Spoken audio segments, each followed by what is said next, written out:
नमस्कार, आपके साथ मैं रीना झा बालियान। आज रविवार है और 31 मई है। प्रधानमंत्री नरेंद्र मोदी ने 11 बजे मन की बात की। जैसा कि पहले से ही ये प्रस्तावित था कार्यक्रम, लेकिन जो उम्मीद यहाँ पर की जा रही थी कि पीएम मोदी कुछ अलग बात कह सकते हैं, ऐसा इस कार्यक्रम में आज देखने के लिए नहीं मिला। लेकिन हाँ, जैसा कि हमेशा पीएम मोदी अपने कार्यक्रम के जरिए, अपने संबोधन के जरिए देश के नागरिकों को प्रोत्साहित करते रहे हैं, बिल्कुल ठीक वैसे ही आज एक बार फिर से मन की बात कार्यक्रम में पीएम मोदी ने देश के नागरिकों को प्रोत्साहित किया है। जो लोग अच्छा काम कर रहे हैं संकट की घड़ी में, उनका नाम लिया, उनका जिक्र पीएम मोदी करते हुए नजर आए। सबसे पहले पीएम मोदी ने कार्यक्रम की शुरुआत में ही उन्होंने जिक्र किया कि जब इससे पहले मन की बात कार्यक्रम पीएम मोदी ने किया था, तब उस दौरान जो सेवाएं हैं, चाहे वो ट्रेन सेवा हो, हवाई सेवा हो या फिर अन्य सेवाएं हों, वो पूरी तरीके से बाधित थी, यानी कि सेवाएं शुरू नहीं हुई थी। लेकिन इस बार जो आज पीएम मोदी ने अपने प्रोग्राम में किया, कार्यक्रम जिस तरह से वो कर रहे थे, उस दौरान पीएम मोदी ने जिक्र किया कि आज जब मैं कार्यक्रम कर रहा हूं तो मुझे खुशी इस बात की है कि तमाम जो सेवाएं बाधित थी उसे धीरे धीरे खोलने की कोशिश हो रही है। इस दौरान ट्रेन सेवाएं भी शुरू है, श्रमिक स्पेशल ट्रेन सेवा शुरू की गई, अन्य ट्रेन जो है वो शुरू की गई है और 200 ट्रेनें कल यानी कि 1 जून से शुरू कर दी जाएगी।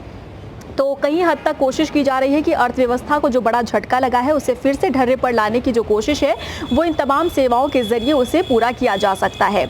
उसके बाद पीएम मोदी आगे बढ़े, उन्होंने जिक्र किया उन लोगों का, देश के नागरिकों का जो बहुत ही अच्छा योगदान इस समय दे रहे हैं, संकट की घड़ी में लोगों तक मदद पहुंचा रहे हैं।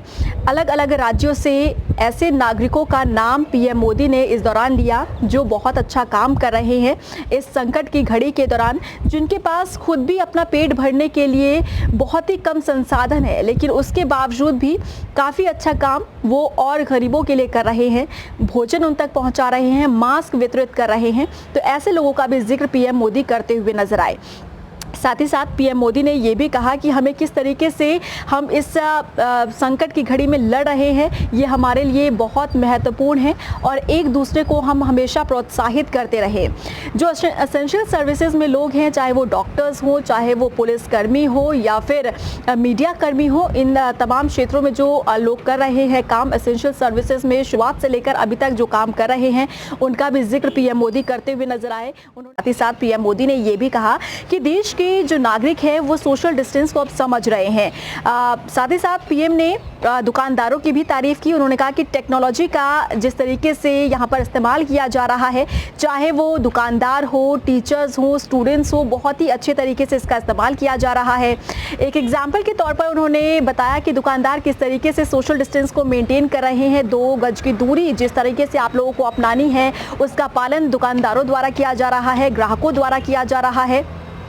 सोशल मीडिया का भी पीएम मोदी ने जिक्र किया। उन्होंने कहा कि काफ़ी वीडियो वायरल हो रहे हैं सोशल मीडिया पर, जिसमें से एक का वो जिक्र करते हुए नजर आया कि पाइप का इस्तेमाल किया जा रहा है दुकानदारों द्वारा, कि एक पाइप से सामान दिया जा रहा है तो वहीं दूसरे पाइप से यहाँ पर ग्राहक जो है वो पैसा दुकानदार तक पहुँचा रहा है। तो ये बहुत अच्छी टेक्नोलॉजी है, बहुत अच्छी तकनीक का इस्तेमाल किया जा रहा है और ये कहीं ना कहीं सराहनीय कदम जो है देश के नागरिकों द्वारा उठाया जा रहा है।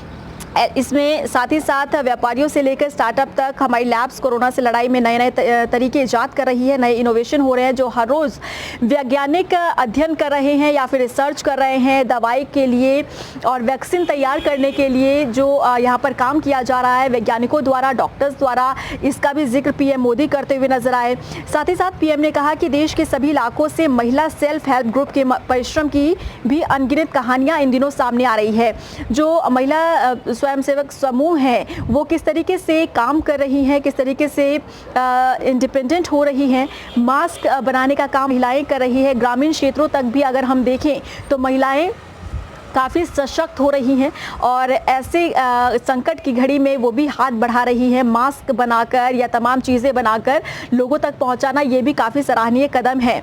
और साथ ही साथ यहाँ पर पीएम मोदी ने जिक्र किया कि हमारे देश में भी कोई वर्ग ऐसा नहीं है जो कठिनाई में ना हो। हर वर्ग इस वक्त कठिनाई से जूझ रहा है और लोगों की कठिनाइयों को शब्दों में बयां करना बहुत मुश्किल है, क्योंकि हम समझ रहे हैं कि किस कठिनाई से इस वक्त देश का नागरिक जूझ रहा है। लेकिन जिस तरह हम शुरू से लेकर अब तक एक साथ लड़ते रहे हैं, एक साथ चलते रहे हैं। अगर इसी तरह से हम आगे बढ़ते रहे तो यकीनन एक दिन सफलता हमें हाथ लगेगी। तो हारना नहीं है, आपको थकना नहीं है, आपको जीतना है, हम सबको जीतना है। तो इसीलिए हम सबको मिलकर ही आगे बढ़ना होगा। साथ ही साथ पीएम मोदी ने जिक्र किया कि श्रमिकों की स्किल मैपिंग का काम हो रहा है, स्टार्टअप इस काम में जुटे हुए हैं, माइग्रेशन कमीशन बनाने की बात हो रही है। जैसा कि पहले मैं आपको जानकारी दे चुकी हूं कि यूपी की योगी सरकार ने भी माइग्रेशन कमीशन बनाने के लिए अधिकारियों को कहा है।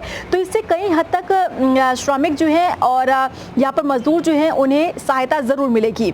साथ ही उन्होंने जिक्र किया कि हमारे रेलवे के साथ दिन रात लगे हुए हैं हमारे लोग, और केंद्र हो या राज्य हो, स्थानीय स्वराज की संस्थाएं, हर कोई दिन रात मेहनत कर रहा है। तो देखिए, पीएम मोदी ने मन की बात में जिस तरह से हर वर्ग का यहाँ पर उन्होंने जिक्र किया, हर एक शख्स का उन्होंने जिक्र किया, टेक्नोलॉजी का उन्होंने जिक्र किया, यहाँ पर जिस तरीके से इनोवेशन हो रहा है उसका जिक्र किया। तो कुल मिलाकर ये कहा जा सकता है कि पीएम मोदी ने लोगों को प्रोत्साहित करने की कोशिश एक बार फिर से की है। साथ ही साथ उन्होंने ये भी कहा कि योग दिवस नज़दीक आ रहा है, तो योग पर भी आप लोगों को ध्यान देना है, क्योंकि इस दौरान जब आप लोग अपने घर में बैठे हुए हैं, आप लोग बाहर नहीं जा पा रहे हैं, तो आप योग करके अपने मस्तिष्क को शांत कर सकते हैं, आप खुद को शांत कर सकते हैं। तो आप योग कीजिए। और साथ ही साथ पीएम मोदी ने यह भी कहा कि आप योग करते हुए एक वीडियो बनाइए, एक क्लिप बनाइए और आप ये संदेश दे सकते हैं। पीएम मोदी ने कहा कि कोरोना संकट के इस दौर में मेरे विश्व के अनेक नेताओं से बातचीत हुई है। इन दिनों उनकी बहुत ज़्यादा दिलचस्पी योग और आयुर्वेद के संबंध में होती है। आपके जीवन में योग को बढ़ाने के लिए आयुष मंत्रालय ने भी इस बार एक अनोखा प्रयोग किया है, जो कि मैंने अभी आपको बताया कि आयुष मंत्रालय द्वारा एक अनोखा प्रयोग यही है कि आयुष मंत्रालय ने माई लाइफ माई योगा नाम से अंतर्राष्ट्रीय वीडियो ब्लॉग उसकी प्रतियोगिता शुरू की है। तो आप भी इस प्रतियोगिता का हिस्सा बन सकते हैं। भारत ही नहीं बल्कि पूरी दुनिया के लोग इस प्रतियोगिता में हिस्सा ले सकते हैं। तो आप भी अगर चाहते हैं कि आप इस प्रतियोगिता में हिस्सा लें तो आप ज़रूर इस पर जाइए। माई लाइफ माई योगा करके एक वीडियो ब्लॉग है जिस पर आपको अपना संदेश दे सकते हैं। आप योग करते हुए अपना वीडियो बनाइए और सेंड कर सकते हैं। तो कुल मिलाकर ये कहा जा सकता है कि संकट की घड़ी में जब हर कोई अपने घर में मौजूद है, और जैसा कि सरकार ने फैसला ले लिया है कि 5वां चरण जो कि कल से शुरू हो जाएगा, 1 जून से 30 जून तक ये चलने वाला है 5वां चरण। लेकिन इसमें कई हद तक रियायत जो है लोगों को मिली है, कई हद तक लोग राहत की सांस ले रहे हैं। लेकिन इसी बीच प्रधानमंत्री मोदी का ये मन की बात में इस तरीके से तमाम वर्गों का धन्यवाद करना या फिर उनकी मेहनत को सफल बताना वाकई एक अच्छा, ये कह सकते हैं कि प्रोत्साहन करने वाला ये पूरा कार्यक्रम पीएम मोदी ने किया, जिससे लोग और भी ज़्यादा प्रोत्साहित होंगे। जिस तरीके से वो अब तक काम करते रहे हैं उन्हें और भी ज़्यादा काम में उनका जो मन है वो लगेगा और भी ज़्यादा हाथ आगे बढ़ेंगे लोगों की मदद के लिए। फिलहाल के लिए आप मुझे दीजिए इजाज़त। नमस्कार।